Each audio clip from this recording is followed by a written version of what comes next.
и рассказать про этот модуль. Для того, чтобы зайти в этот модуль, необходимо набрать marabat-nobd.iats.kz. Если вы не зарегистрированы еще в этом модуле, необходимо нажать на кнопку «Регистрация».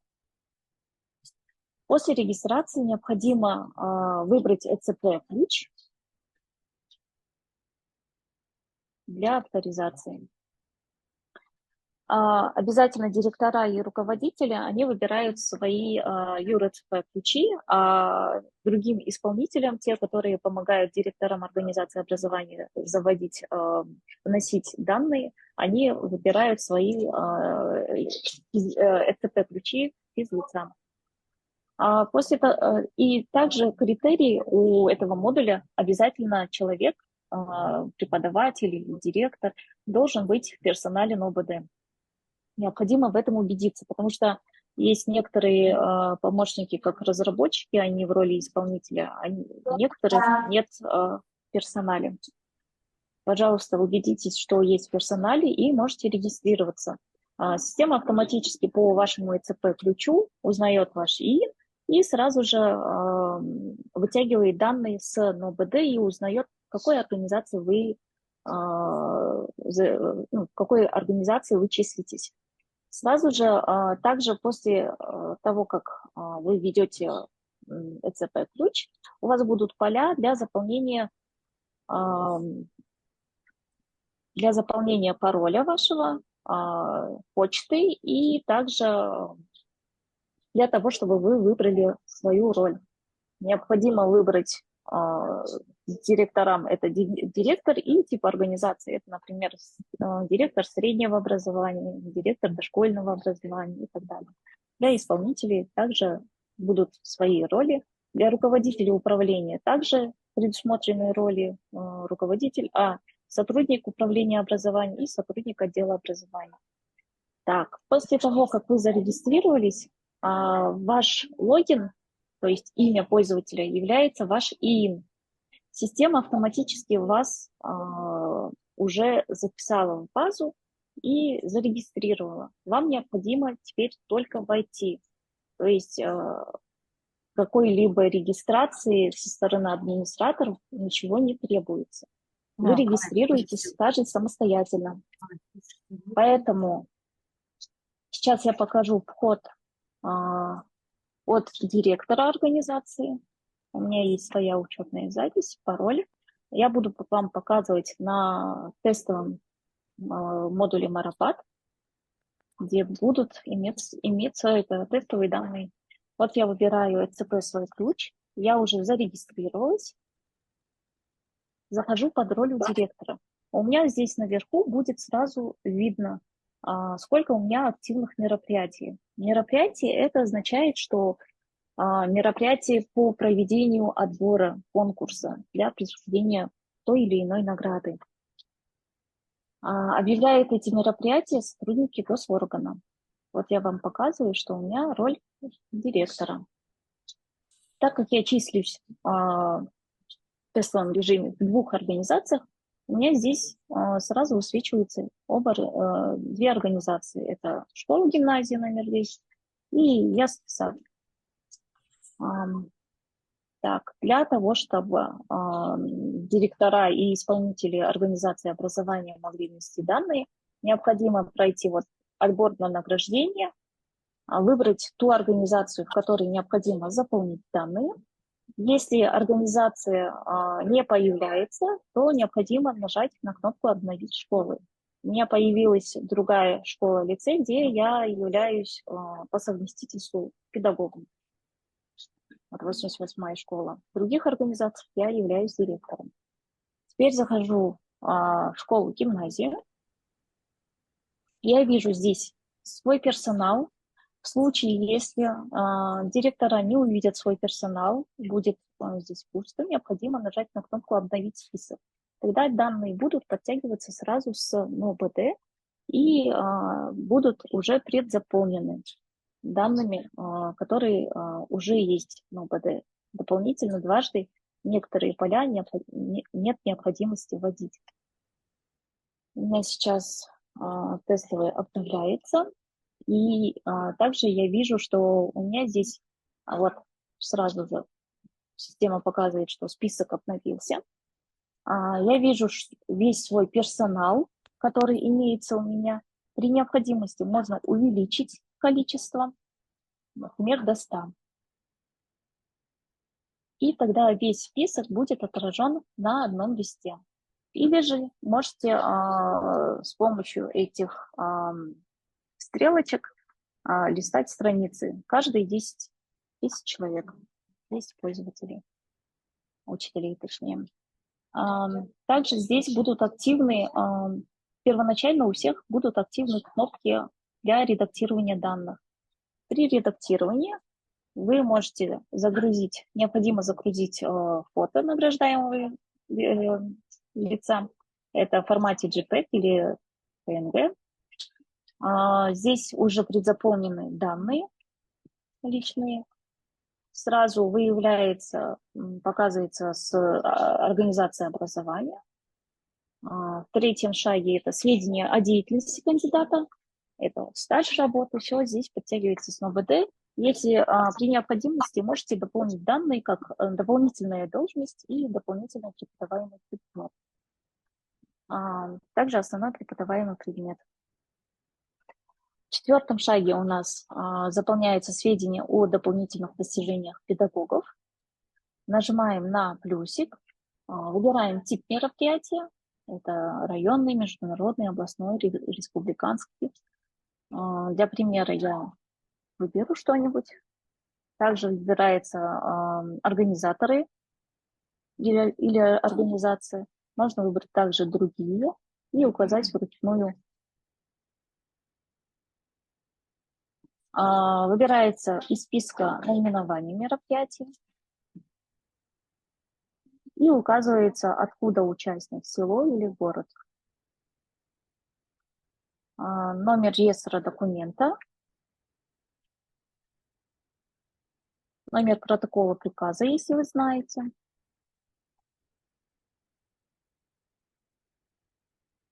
Прикрепляется подтверждающий обязательно файл.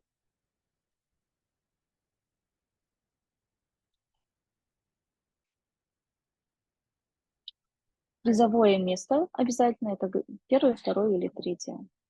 В зависимости от того, какие вы параметры здесь выбрали, тип мероприятия, откуда участник, призовое место, сразу же присуждается системой автоматически свой балл. В зависимости от этого баллы будут разными. После заполнения всех данных необходимо дальше заполнить наличие поощрений и наград. Также нажимается на плюсик, выбирается тип награды, это, например, ведомственные награды, указывается наименование награды, например, АЛВАС получил человек.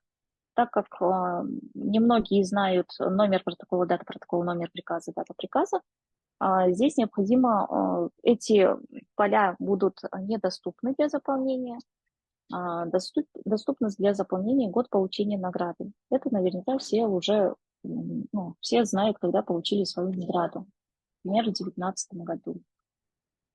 Также подтверждающий документ, сканированный документ необходимо прикрепить.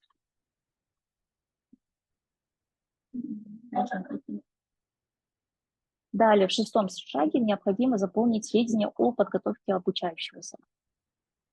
Здесь выбирается также тип мероприятия. Обратите внимание, что за пятый шаг нет никаких баллов. Но это будет влиять на то, как сможете ли вы претендовать на какую-либо ту или иную награду. В шестом шаге уже присваиваются баллы в зависимости от того, что вы набрали, какие параметры указали. Здесь, например, тип мероприятия международный, можно указать участника, обучающегося, и если это было командное соревнование, можно сразу выбрать этот тип. Выбрать необходимо организатора, например, Республиканский научно-практический центр Дарвин. Выбирается город, село, призовое место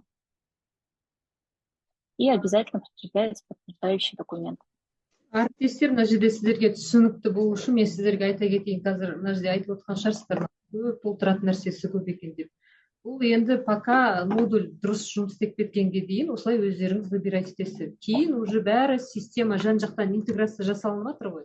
Ол кезде системаға автоматом тартылатын болады. Сіздер фионы ғана жазасыздар, болды. И система өзі даже қандай наградаға, келесі наградаға барады поэтапно, соны өзі выбирать ететін болады в будущем.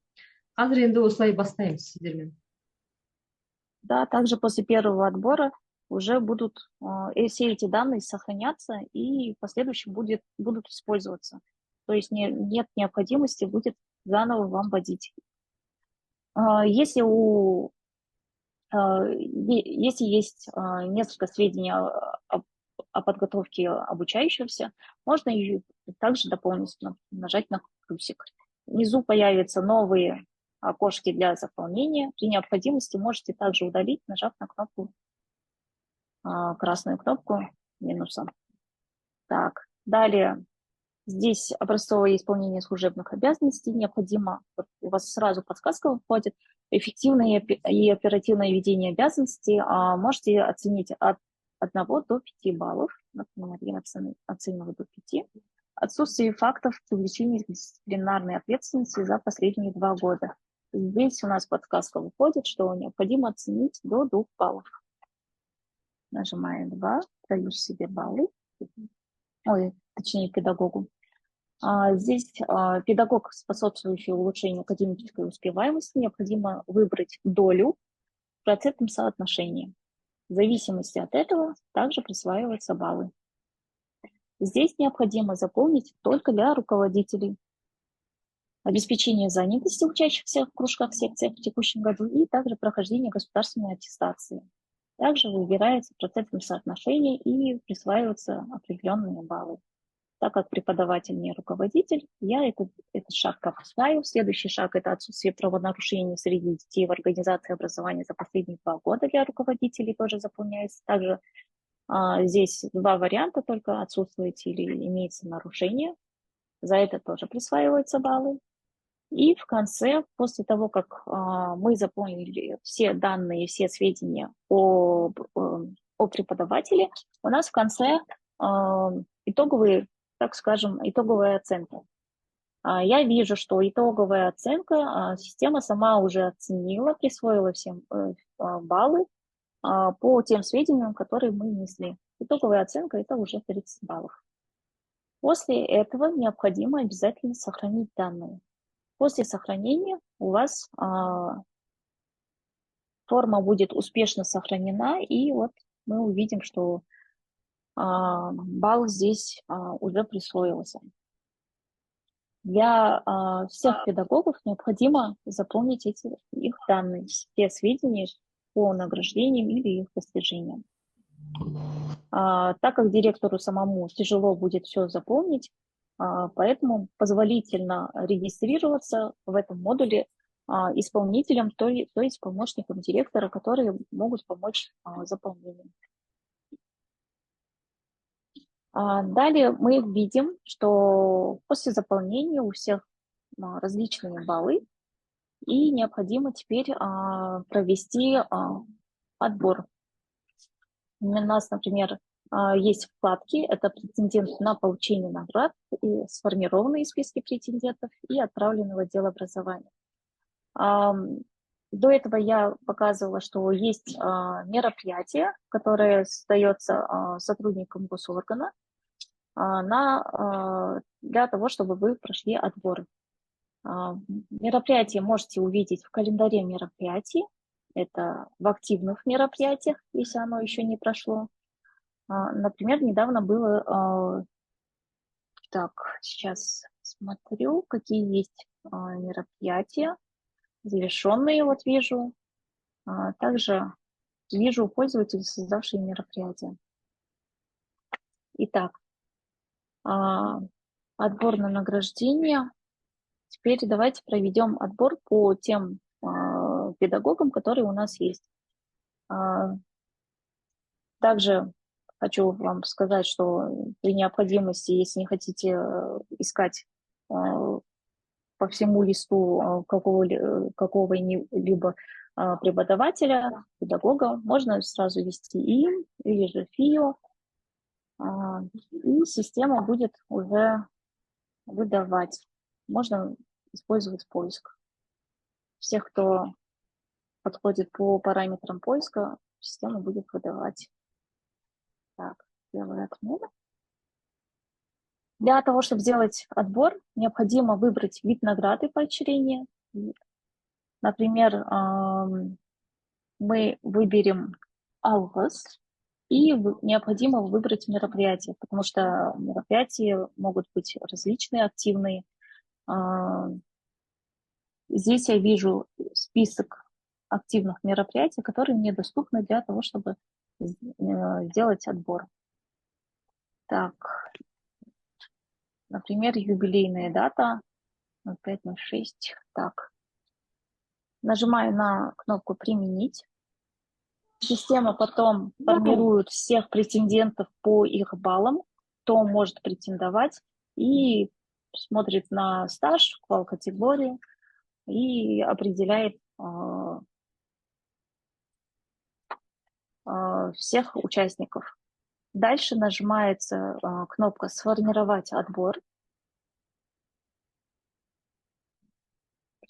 Отбор сформирован. Посмотрим, кто прошел по этому отбору. Выбираем также награду, мероприятие. Нажимаем на кнопку «Применить» и видим, что у нас прошел один участник. Обязательно в школах, в организациях, точнее в организациях образования отбор проходит только один участник. Одна награда на одном мероприятии проходит только один участник. Поэтому, если вы хотите кого-то поощрить и сделать отбор, то на различные награды один и тот же человек, педагог, не может пройти. То есть, если вы здесь выбрали Алвас, и этот педагог прошел, то для следующего вида награды в претендентах, например, для Курмет, даже, ну, не Курмет, а другой вид награды, этот человек уже не может пройти.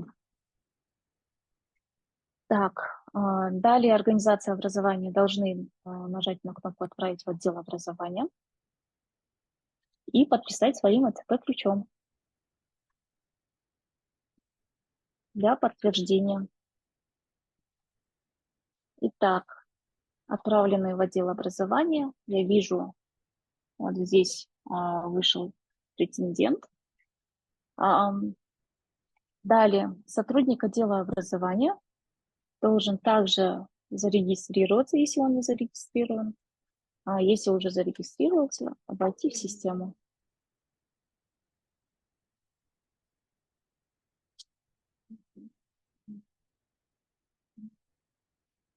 Так.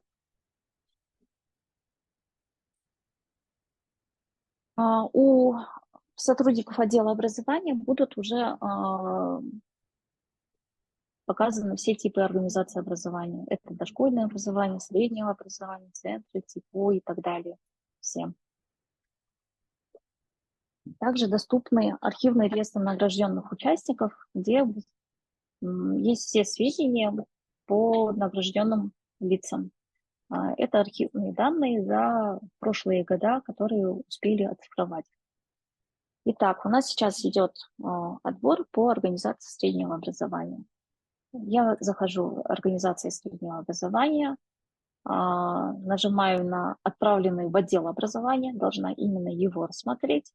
Вижу, что у меня есть один претендент, потому что я зашла только под одним директором для показа и сделала отбор только с одной организацией образования. Но так как в отделе образования есть несколько организаций, их будет здесь больше и копиться. У сотрудника отдела образования также есть кнопки по выбору вида награды. Сейчас у нас вид награды — это на алгос, мы делаем отбор, выбираю. Также юбилейный, у меня наименование мероприятия — это юбилейная дата. Также обратите внимание, что у сотрудника отдела образования есть кнопка лимита. То есть, например, если у нас 10 претендентов есть на алгос, но всех наград, ну, то есть количество ограничено, и если говорят, что с отдела образования принимается только 5 кандидатов, то здесь можно и нужно поставить лимит. Минусовое значение здесь, конечно, не ставится. Ставим лимит, нажимаем кнопку «Применить». Сейчас я посмотрю. Может быть, не то мероприятие выбрала. Так. Хочу, не хотела в целом. Угу.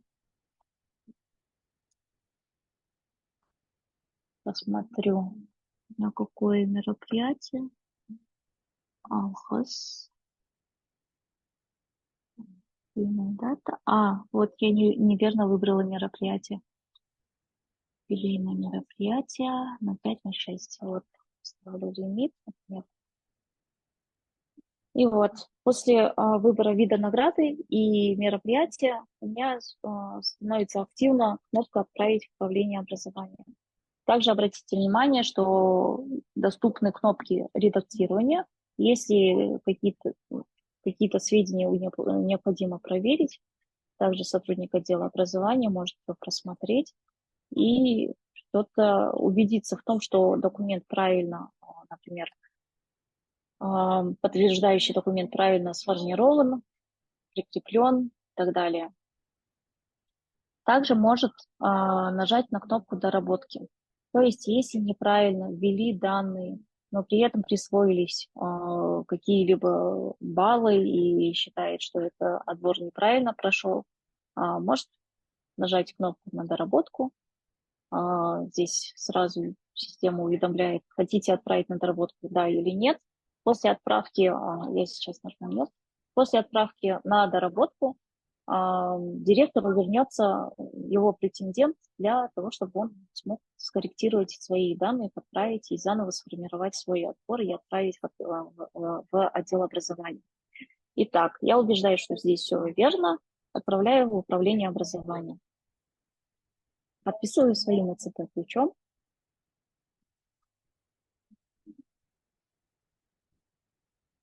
Система принимает как новый ЦП-ключ, так и до сих пор действующий старый.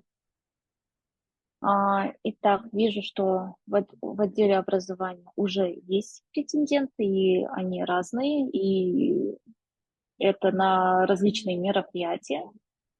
Далее захожу с учетки сотрудника управления образованием.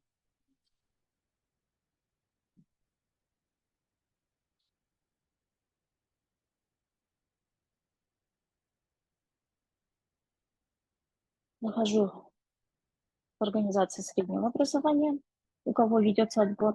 Выбираю также вид награды, мероприятие. Так, вот это делали. И также у сотрудника управления образованием есть кнопки, есть дополнительное поле для внесения лимитов. Например, с различных отделов образования пришли там 20 человек, необходимо их отобрать только 10, тогда это поле очень актуально. Необходимо обязательно его проставлять, иначе система будет выдавать ошибку. После того, как мы сформировали свой отбор по виду награды и мероприятию, у меня здесь высвечивается претендент и активно становится кнопка «Направить в МПРК».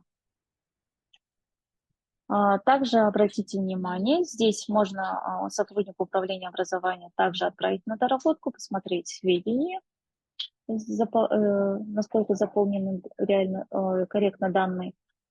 Также есть кнопка по скачиванию у сотрудника управления образованием. Есть кнопка по скачиванию наградного листа. Это наградной лист не последний, это лишь предварительный вариант, который у всех формируется, у всех претендентов. Вот так формируются данные и подтягиваются все данные, те, которые были заполнены в модуле Марапат или же в SnowBB. Так, далее направляем в МПРК, подписываем своим ЦП-ключом.